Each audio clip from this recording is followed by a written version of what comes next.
Бачрал дарга энэ нөгөө гүйцэтгэлийн үнэлгээний урамшуулалт 9 сараас хойш орохгүй байна гэж байна.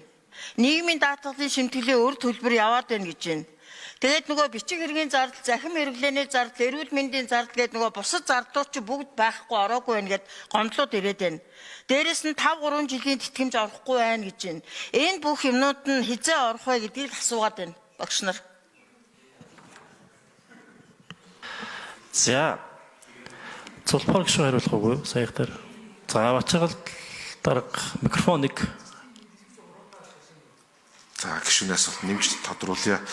Тэгэхээр гүйцэтгэлийн үнэлгээний урамшуулал 3-4-р улиралд орох байгаа. 3-р улирал буюу 9-р сард бол олгогдсон байж байгаа. Олгогдсон. Одоо 12-р сард 12-р сарын 10-даар олгохдохоор тооцоолол төлөвлөгөөнд орсон үлээгдэж байгаа гэсэн. Тэгэхээр 12 сартаа багтаад буюу ондоо багтаад гүйцэтгэлийн үнэлгээний 4-р улирал багтаж урамшуулал нь орно.